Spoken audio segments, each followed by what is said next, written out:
Bab 196, Busur Mahal 3. Betapapun bodohnya dia, Shen Yanxiao tahu bahwa busur Merkuri merupakan salah satu senjata dengan mutu tertinggi. Namun, rahangnya hampir ternganga saat melihat label harganya. 1,3 juta koin emas. Harga busur itu cukup untuk membayar semua senjata di lantai pertama. Tentu saja, harga senjata bermutu tinggi cukup membuat seseorang ingin muntah darah. Shen Yanxiao diam-diam menghitung uang di cincin antariksanya. Setelah dia menjarah kas negara, dia seharusnya memiliki setidaknya 1 hingga 2 juta koin emas di dalamnya. Namun, itu masih merupakan jumlah uang yang menyakitkan baginya. Rasanya sudah lama sekali sejak dia menghabiskan 1 sen pun untuk sesuatu yang disukainya. Sebagai pencuri, adalah hal yang memalukan untuk dilakukan jika seseorang harus membeli sesuatu dengan uang. Namun, saat Shen Yanxiao memikirkannya, dia memutuskan bahwa jika dia mencurinya, tidak ada yang bisa menjamin apa yang akan terjadi. Bagaimanapun, busur itu memiliki karakteristik yang sangat khas, dan dia tidak mungkin menyimpannya selamanya tanpa menggunakannya. Jika seseorang menemukan busur itu dalam kepemilikannya, bagaimana mungkin dia masih berkeliaran di Akademi Saint Laurent setelah itu? Kalau begitu, aku harus membeli ini saja. Shen Yanxiao menghela napas. Meskipun dia tidak merasakan resonansi terhadap busur seperti yang dijelaskan Xiu kepadanya, dia tetap bersemangat. Dia memiliki buku keterampilan di tangannya, dan dia kesal karena dia tidak dapat menggunakannya karena dia tidak memiliki busur yang cocok. Dia pikir sebaiknya dia menggunakan busur itu saja terlebih dahulu. Ditambah lagi, dia telah meminjam banyak koin emas dari kas negara. Ini hampir tidak cukup. Suara Xiu tidak menunjukkan emosi apapun, tetapi mengandung sedikit keengganan. Shen Yanxiao hampir muntah darah. Busur Merkuri itu memiliki 2 inti sihir yang tertanam di dalamnya, tetapi itu hanya memenuhi standarnya. Juga, apa maksud dari nada ketidakpuasan itu? Mainan kecil ini tidak murah, loh. Ketika Shen Yanxiao hendak membayar busur itu, lantai kedua akhirnya menyambut pelanggan keduanya. Senior Meng, sungguh kebetulan, aku tidak menyangka akan melihatmu di sini. Sebuah suara menyanjung. Bersamaan dengan suara itu, Meng Yiheng yang berpakaian santai muncul di lantai 2 dengan 2 pemuda di sisinya. 2 pemuda yang mengikuti Meng Yiheng adalah 2 orang idiot yang mengejek Shen Yanxiao saat dia berada di lantai pertama. Meng Yiheng memasang ekspresi kosong di wajahnya. Seolah-olah dia sudah terbiasa dengan pujian seperti itu. Tentu saja, dia adalah murid terbaik di divisi pemanah, jadi dia sudah lama terbiasa dengan pujian dan kekaguman. Busur jenis apa yang dicari senior Meng kali ini? Pemuda bernama Wan Li mencoba bertanya. Dia adalah murid baru di divisi pemanah, dan dia telah lama mendengar tentang reputasi Meng Yiheng dan mengidolakannya. Dia tidak menyangka akan melihat orang yang dia kagumi hari itu, dan karena Meng Yiheng agak sopan, dia memutuskan untuk mengikutinya ke lantai 2. Aku akan melihat-lihat dulu. Meng Yiheng tidak menunjukkan ekspresi yang menyenangkan di wajahnya. Ketika dia gagal dalam ujian sebelumnya, dia dikeluarkan dari kelas ungu, dan dia malah masuk ke kelas merah. Dia belum pernah berada di kelas merah sebelumnya, jadi itu sangat tidak tertahankan baginya. Untungnya, Akademi Saint Laurent memiliki aturan di mana setiap siswa yang cukup percaya diri dengan keterampilan mereka dapat menantang siswa lain dari kelas lain di akhir setiap minggu. Jika mereka memenangkan tantangan, maka mereka dapat menggantikan siswa itu di kelas itu. Meng Yiheng hanya membutuhkan waktu 2 minggu untuk berhasil beralih dari kelas merah awalnya ke kelas ungu sebelumnya. Meng Yiheng mengamati senjata-senjata di lantai 2, dan tatapannya langsung tertuju pada busur kayu Merkuri, yang tidak jauh dari tempatnya berdiri. Sebagai seorang pemanah, ia tahu tentang kelangkaan kayu Merkuri. Karena itu, ia berjalan ke sana tanpa ragu-ragu. Bab 197, Sombong 1. Asisten toko segera menyambut Meng Yiheng dan kedua pemuda itu dengan senyuman menyanjung ketika dia melihat kehadiran mereka. Selamat datang Tuan Muda Meng, apakah Anda ke sini untuk membeli busur? Meng Yiheng ingin melihat busur kayu Merkurius itu, jadi dia mengangguk menanggapi keinginan asisten toko itu. Kebetulan ada busur kayu Merkuri di toko kami. Silakan ikuti saya. Asisten toko ingin menyanjung Meng Yiheng, jadi dia membawanya ke busur itu tanpa melirik Shen Yanxiao, yang sudah berdiri di sana cukup lama. Semua pengusaha di kota hitam adalah para pencari untung. Shen Yanxiao mengenakan pakaian yang polos dan sederhana tanpa aksesori apapun, oleh karena itu, dia tidak tampak seperti generasi muda dari keluarga kaya. Sedangkan Meng Yiheng, dia adalah salah satu pelanggan tetap toko itu, dan dia akan menghabiskan banyak emas setiap kali dia mengunjungi mereka. Selain itu, dia juga seorang siswa dari Akademi Saint Laurent. Semua orang di Kota Hitam tahu bahwa para siswa yang menghadiri akademi itu sangat kaya, dan mereka cukup liberal dalam pengeluaran mereka. Ketika ia membandingkan keduanya, asisten toko itu sama sekali tidak memperhatikan anak laki-laki malang itu. Karena anak itu sudah berdiri di sana cukup lama, asisten itu mengira bahwa ia tidak punya uang untuk membeli senjata apapun di sana. Mata Meng Yiheng berbinar saat melihat busur kayu merkuri di rak. Meskipun sebelumnya ia memiliki busur yang cukup bagus, tidak ada satupun yang sebanding dengan yang ada di depannya saat itu. Dua inti sihir tingkat tinggi di busur itu cukup mewah, dan Meng Yiheng sangat tergoda untuk mendapatkannya. Namun, dia juga menyadari kehadiran Shen Yanxiao di sampingnya. Begitu dia mencapai lantai 2, dia melihat si kecil di sana, dan jelas bahwa dia juga tertarik pada busur itu. Ketika dia menilai lawannya, Meng Yiheng menatapnya dengan jijik. Bagaimana mungkin anak miskin seperti dia mampu membeli senjata semahal itu? Busur ini memang salah satu senjata bermutu tinggi. Wan Li dan pemuda lainnya tercengang ketika melihat busur kayu merkuri di rak. Kemudian mereka melihat label harganya. Lebih dari 1 juta koin emas untuk itu. Keduanya langsung menelan ludah. Meskipun mereka berasal dari keluarga kaya, itu tetap saja jumlah koin emas yang berlebihan yang tidak mampu mereka beli. Dengan keterbatasan keuangan mereka, mereka hanya mampu membeli 10 hingga 20 busur mewah di toko-toko. Mustahil bagi mereka menghabiskan 1 juta koin emas sekaligus. Mungkin hanya ada beberapa siswa di seluruh Akademi Saint Laurent yang mampu menghabiskan begitu banyak uang untuk senjata mahal. Ketika Meng Yiheng melihat label harganya, dia mengerutkan kening. Meskipun keluarganya kaya, tetap saja sulit baginya untuk mengeluarkan begitu banyak koin emas sekaligus. Namun, busur besar seperti itu cukup langka, jadi sangat disayangkan jika dia melepaskannya. Ketika asisten toko melihat keraguan Meng Yiheng, dia langsung berkata, "Tuan Muda Meng, busur ini memiliki latar belakang yang mengesankan. Tidak hanya ditempa dengan kayu merkuri, tetapi juga tertanam 2 inti ajaib dari binatang ajaib anggur tingkat 8. Busur ini juga ditempa secara pribadi oleh guru besar Duan, dan itulah sebabnya harganya sedikit lebih mahal. Tetapi saya yakin jika Anda membeli busur ini, Anda akan melihat bahwa busur ini benar-benar sepadan dengan harga yang diminta." Meng Yiheng tercengang dengan apa yang didengarnya. Informasi tentang kayu merkuri dan inti sihir tingkat 8 membuatnya terkesiap karena takjub. Namun, ia tercengang ketika asisten toko menyebutkan bahwa guru besar Duan secara pribadi telah menempa busur itu. Penempaan senjata bermutu tinggi tidak hanya membutuhkan material yang unggul dan inti sihir yang berharga, tetapi juga membutuhkan seorang penempa yang sangat terampil. Senjata akan menjadi lebih kuat, semakin tinggi tingkat kemahiran penempa. Hanya ada 2 hingga 3 penempa di seluruh Kekaisaran Longxuan yang telah mencapai tingkat Master Agung, dan Master Agung Duan yang disebutkan oleh asisten toko adalah salah satunya. Bab 198, Sombong 2. Harga senjata yang ditempa oleh seorang guru besar biasanya akan meningkat beberapa kali lipat. Meng Yiheng awalnya ragu-ragu, tetapi ketika dia mendengar apa yang dikatakan asisten toko, dia segera memutuskan untuk membeli busur kayu Merkurius. Guru besar Duan tinggal menyendiri di Kota Hitam, dan dia jarang menjual senjata.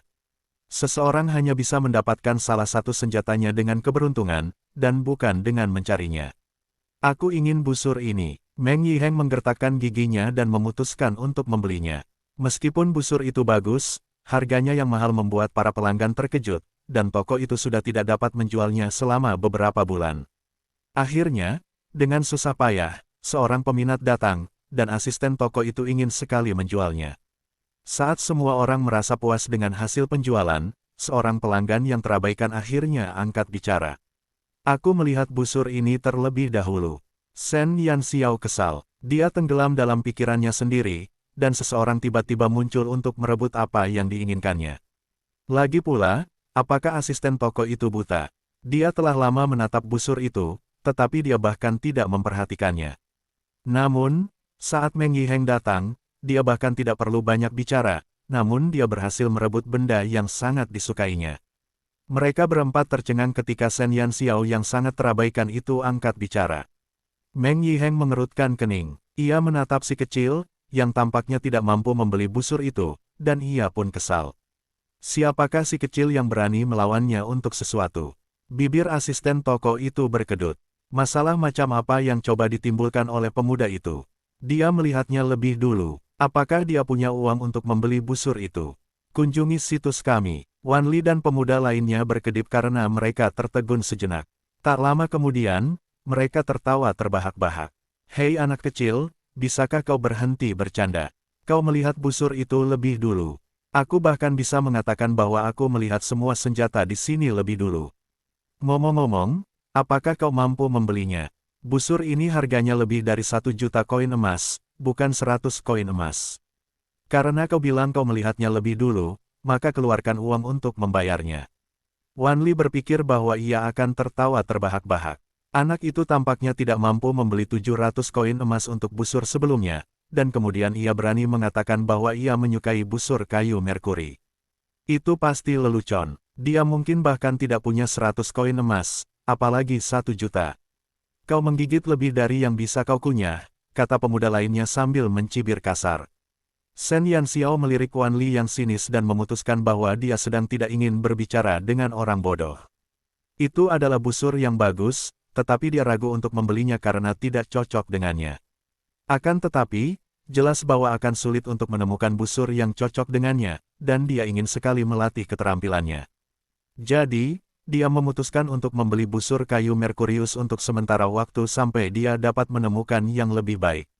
Namun, dia tidak menyangka Meng Yiheng muncul begitu tiba-tiba. Siapa cepat dia dapat, apa kau tahu ini? Shen Yanxiao mendengus. Pelanggan, saya tidak bermaksud jahat, tetapi Anda sudah di sini selama setengah hari.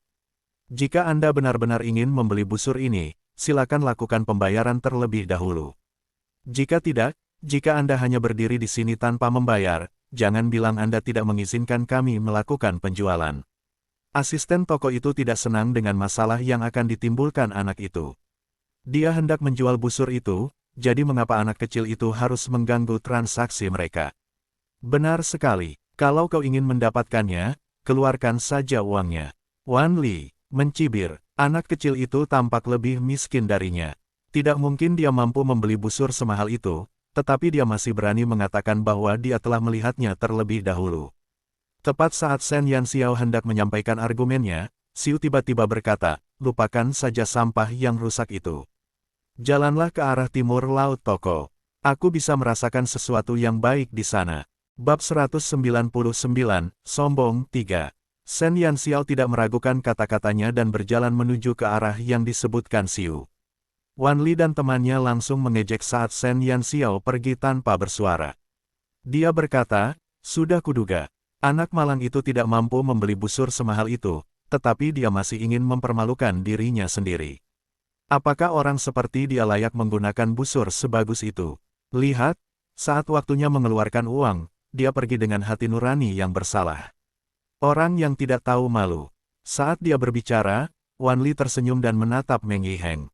Tentu saja, hanya seorang jenius seperti senior Meng yang cocok untuk busur yang luar biasa ini. Meng Yiheng tersenyum puas. Dia adalah pemanah terbaik di Saint Laurent Academy, jadi tentu saja dia harus menggunakan busur terbaik. Selain itu, kekayaan keluarganya memungkinkan dia untuk memilih senjata tanpa khawatir. Tolong bungkuskan pita ini untukku. Meng Yiheng dengan bangga mengeluarkan kartu kristal berwarna perak. Mata Wan Li langsung terbelalak. Kartu kristal adalah kartu yang diterbitkan oleh bank. Nasabah dapat menyetorkan uang di bank, dan bank akan mencatat jumlahnya pada kartu kristal. Itu sangat mirip dengan kartu kredit di masa modern. Lebih jauh, seperti kartu kredit, kartu kristal juga dibagi ke dalam beberapa tingkatan. Kartu kristal biasa memiliki warna putih bening, dan jika koin emas yang disimpan mencapai jumlah 1 juta, bank akan secara otomatis mengganti kartu tersebut menjadi berwarna perak. Oleh karena itu, kartu tersebut dikenal sebagai kartu kristal perak. Saat Meng Yifeng menunjukkan kartu peraknya, Wan Li dan pemuda lainnya hanya menunjukkan rasa iri di wajah mereka berdua. Keduanya hanya memiliki kartu kristal putih biasa, tetapi puluhan ribu emas di akun mereka sudah dianggap jumlah yang cukup besar. Asisten toko mengambil kartu kristal Meng Yiheng, dan dia tampak tidak sabar untuk menyelesaikan penjualan. Wan Li menatap Meng Yiheng yang sangat kaya dan kemudian mengalihkan pandangannya ke Shen Yanxiao saat dia berjalan menuju sudut lain toko. Dia segera berkata, ini adalah wajah orang yang benar-benar kaya. Tidak seperti seseorang yang bahkan tidak memiliki kemampuan untuk berpura-pura lebih dari apa yang sebenarnya dia miliki. Adapun Shen Yanxiao, dia tidak tertarik untuk memperhatikan ejekan orang lain terhadapnya. Ketika dia berjalan ke arah yang diarahkan Su, dia merasakan dorongan yang tak terlukiskan yang tiba-tiba muncul di hatinya. Seolah-olah ada suara dalam benaknya yang mendesaknya untuk mempercepat langkahnya. Tak lama kemudian, Shen Yanxiao tiba di sudut ruangan, yang tampak sangat berbeda dari area mewah lainnya di toko itu. Di sana terdapat rak sederhana dan polos tempat sebuah busur panjang ungu tua diletakkan dengan tenang. Busur itu tidak tampak semewah busur kayu Merkurius, juga tidak disematkan kemewahan inti sihir tingkat 8. Tidak ada kilau pada badan busur itu, dan warnanya yang gelap tampak seperti berdebu. Yang lebih aneh lagi adalah tidak ada satupun inti sihir yang digunakan dalam busur itu.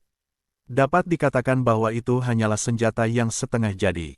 Itu hanya akan menjadi senjata yang lengkap setelah memiliki inti magis yang tertanam di dalamnya. Namun, Shen Yanxiao dapat merasakan kegembiraan yang muncul dalam dirinya. Dia begitu gembira sehingga tanpa sadar dia mengulurkan tangan ke ungu tua itu dan mengambilnya dengan lembut. Ketika dia memegang busur sedingin es itu dengan telapak tangannya yang hangat, Shen Yanxiao merasa seolah-olah sebuah batu besar dilemparkan ke sungai dan menimbulkan gelombang besar. Itu pilihan terbaikmu, dan apa yang baru saja kau rasakan disebut resonansi, suara dingin Siu bergema di benaknya. Mata Shen Yanxiao berbinar, dia yakin bahwa busur itu adalah busur yang dia butuhkan, dan busur itu miliknya. Shen Yanxiao mengambil busur itu tanpa ragu-ragu dan berjalan menuju meja kasir. Dia meletakkan busur itu di meja kasir, dan dengan gembira berkata, aku ingin busur ini. Bab 200, menghancurkanmu dengan koin emas 1. Tepat saat Meng Yiheng bersiap untuk membayar, pernyataan Shen Yanxiao mengejutkannya. Dia mengerutkan kening saat melihat busur hitam kotor di tangan Shen Yanxiao, dan wajahnya langsung menunjukkan penghinaan yang dirasakannya. Busur di tangan Shen Yanxiao tidak hanya biasa-biasa saja, tetapi juga tertutup debu. Busur itu tidak tampak istimewa. Ketika diletakkan di samping busur kayu Merkurius di atas meja, busur itu tampak kusam dan tidak berjiwa sementara yang lain tampak cerah dan mewah. Perbedaan antara kedua busur itu bagaikan langit dan bumi. Meng Yiheng mendengus. Busur itu tidak hanya tampak biasa saja, tetapi juga tidak memiliki inti sihir apapun yang tertanam di dalamnya. Itu pada dasarnya adalah senjata yang tidak lengkap. Ada yang salah dengan otak anak ini, ingin membeli senjata yang belum lengkap. Kurasa dia tidak punya cukup uang, jadi dia ingin membeli barang murah untuk dibeli dengan santai. Aku yakin barang lusuh itu mungkin barang latihan seorang pemalsu magang. Mungkin harganya juga hanya beberapa koin emas. Wan Li memandang Shen Yanxiao dengan nada mengejek. Itu benar, tidak semua orang mampu membeli busur mewah, dan hanya orang berbakat seperti senior Meng yang pantas menggunakan busur yang terbuat dari kayu Merkuri. Murid lainnya pun segera menyanjung seniornya. Shen Yanxiao melirik mereka bertiga dan mendecak lidahnya. Dia sedang tidak berminat untuk ngobrol sampah dengan orang-orang tolol itu. Asisten toko itu terkejut melihat busur yang diinginkan Shen Yanxiao, dan dia memasang ekspresi aneh di wajahnya. Dia mengerutkan kening dan menatap Shen Yanxiao sambil berkata dengan kasar, kamu tidak mampu membeli busur ini. Tidak mampu membelinya. Wan Li dan yang lainnya tertawa begitu mendengar perkataan asisten toko itu. Ketika mereka melihat anak yang katanya tidak punya uang itu, mereka mengira dia bahkan tidak sanggup mengeluarkan beberapa koin emas. Hentikan omong kosongmu, katakan saja berapa harganya. Shen Yanxiao kesal dengan orang-orang idiot itu. Dia hanya ingin membeli busur, tetapi entah bagaimana dia telah menjadi bintang pertunjukan. Jika dia tidak terburu-buru untuk kembali ke akademi untuk melatih keterampilannya, dia tidak akan keberatan memberi pelajaran yang bagus kepada keempat orang idiot itu saat itu juga. Apa yang begitu menakjubkan tentang siswa terbaik di divisi pemanah? Apakah dia tidak menyingkirkannya dalam ujian terakhir? Asisten toko itu mendengus dan berkata, 3 juta koin emas. Apakah kamu memilikinya? 3 juta koin emas. 3 pelanggan lainnya mengira mereka mengalami halusinasi pendengaran yang parah. 3 juta koin emas untuk sebuah busur. Busur yang patah. Busur yang tidak lengkap. Harganya sangat keterlaluan sehingga mereka mengira asisten toko sengaja mencoba mempersulit anak itu. Sayangnya, mereka salah memahami situasinya. Asisten toko itu tidak berbicara tanpa berpikir. Busur yang tampaknya patah itu benar-benar memiliki label harga yang sangat mahal. Busur ungu tua itu telah ditaruh di toko selama sekitar 1 hingga 2 tahun. Busur itu diperlakukan seperti barang tak berharga sampai pemilik toko secara pribadi menetapkan harga 3 juta koin emas. Semua orang bahkan tidak percaya bahwa harganya setinggi itu. Itu adalah busur yang belum lengkap, jadi bukankah harganya terlalu berlebihan? Tidak seorang pun percaya bahwa busur itu begitu berharga, tetapi pemilik toko telah menetapkan harganya sendiri, sehingga busur itu diletakkan di tengah lantai 2 untuk waktu yang lama. Akan tetapi, tidak seorang pun yang menanyakannya, dan setelah beberapa waktu, pemilik toko itu benar-benar melupakannya. Jadi, asisten toko itu mengambil kesempatan itu untuk memindahkan busur yang setengah jadi itu. Dengan label harga yang tidak sesuai dengan penampilannya ke satu sudut ruangan yang terpencil. Asisten toko itu tidak pernah menyangka bahwa seorang anak akan tertarik pada barang setengah jadi yang merepotkan itu dan bahkan mengatakan bahwa ia ingin membelinya. Anak kecil itu harus berhenti bercanda. Dia mungkin bahkan tidak mampu membeli beberapa koin emas, namun dia berpikir untuk membeli busur mahal itu. Itu pasti hanya candaan.